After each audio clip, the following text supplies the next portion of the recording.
วัสดีครับผมชื่อเด็กชายวชิรวิทย์ประโคนอยู่ชั้นประถมศึกษาปีที่6/7เลขที่37วันนี้ผมจะมานำเสนอโครงงานวิทยาศาสตร์ประเภททดลองเรื่องดอกไม้เรืองแสงคุณครูที่ปรึกษาคุณครูสุริรัตน์หอมจบุกบทที่1บทนำพื้นที่ที่มีแสงสว่างน้อยหรือไม่มีเป็นบริเวณที่ยุงจะชอบออกมาหากินเราจึงต้องทำให้บ้านสว่างตลอดเวลาแต่ในช่วงที่ไฟดับเราไม่สามารถเปิดไฟได้และแสงสว่างจากเทียนก็ไม่เพียงพอผู้จัดทำได้พบว่าเราสามารถประดิษฐ์ดอกไม้เรืองแสงได้และดอกไม้เรืองแสงนี้มีความสว่างมากกว่าเทียนไม่มีควันที่เป็นอันตรายต่อระบบทางเดินหายใจไม่มีเปลวไฟที่เป็นอันตรายต่อตัวเองและยังมีความสวยงามเหมาะกับการนำไปจัดแต่งสวนหรือนำไปประดับตกแต่งในงานรื่นเริงต่างๆมี2วัตถุประสงค์เพื่อศึกษาความสว่างของเทียนและดอกไม้เรืองแสงเพื่อลดปัญหาที่มีเหตุมาจากการแตะต้องเปลวไฟของเทียนและการสูดดมควันเทียนเพื่อป้องกันไม่ให้ยุงมากัดหรือกวนใจเราได้ในขณะไฟดับเพื่อลดค่าใช้จ่ายในบ้าน 1.3 ขอบเขตการจัดสร้างโครงงานจากการทดลองเรื่องดอกไม้เรืองแสงพบว่าดอกไม้เรืองแสงให้ความสว่างมากกว่าเทียนประโยชน์ที่คาดว่าจะได้รับทำให้พื้นที่บริเวณโดยรอบของบ้านสว่างและสวยงามมากขึ้นและทำให้ประหยัดค่าใช้จ่ายในบ้านมากขึ้น 1.5 ตัวแปรต้นแหล่งกำเนิดแสงของเทียนและดอกไม้เรืองแสงตัวแปรตามความสว่างของดอกไม้เรืองแสงตัวแปรควบคุมตำแหน่งที่จัดวางดอกไม้เรืองแสงและเทียนบทที่3วิธีการจัดทำโครงงานผู้จัดทำโครงงานดอกไม้เรืองแสงได้ดำเนินการตามขั้นตอนดังนี้ 1. เรื่องหัวข้อที่น่าสนใจและคิดว่ามีปัญหาในการศึกษาเรียนรู้ในบทเรียนที่ผ่านมาโดยเน้นเป็นรูปแบบการทดลองที่ไม่ยุ่งยากในการหาอุปกรณ์ในการประดิษฐ์มีความปลอดภัยมีแหล่งข้อมูลในการค้นคว้าเพียงพอและสามารถเห็นผล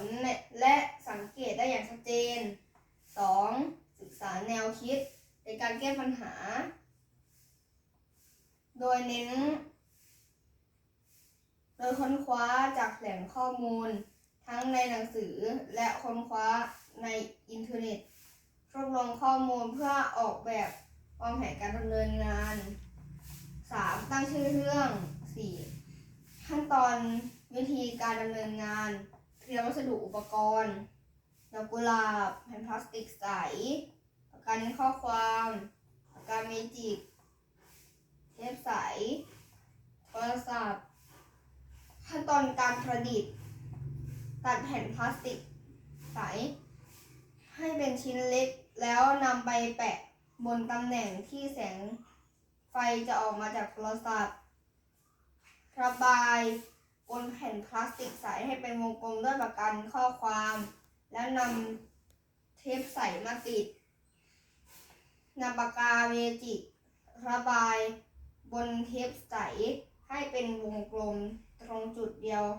กันกับปากกาข้อความนำแก้ว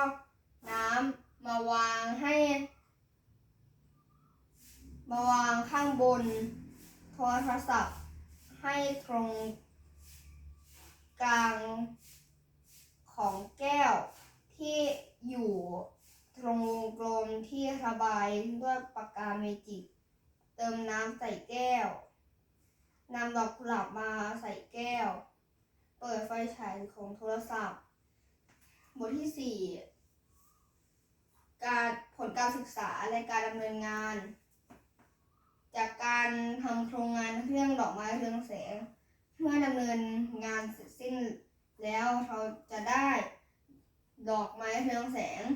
ที่ไม่มีควันที่เป็นอันตรายต่อระบบทางเดินหายใจและไม่มีเปลวไฟที่เป็นอันตรายเมื่อสัมผัส โดยไม่ได้ตั้งใจเมื่อใช้งานแล้ว จะทำให้มีแสงสว่างออกมามากกว่าเทียนบทที่ 5 สรุปผลและข้อเสนอแนะสรุปผลการทดลอง 1. การทดลองดอกไม้เรืองแสงทำได้ง่ายมีขั้นตอนที่ไม่ยุ่งยาก 2. ดอกกุหลาบที่ใช้ทดลองดอกไม้เรืองแสงมีกลิ่นหอมและดอกไม้เรืองแสงนี้ให้แสงสว่างมากกว่าเทียน 3. ไม่เป็นอันตรายต่อร่างกายมีความสว่างและมีกลิ่นหอมของดอกกุหลาบข้อเสนอแนะ 1. สามารถใช้ดอกไม้ชนิดอื่นได้ 2. การทดลองดอกไม้เรืองแสงเราควรนำดอกไม้ที่สดมาทดลองขอบคุณครับ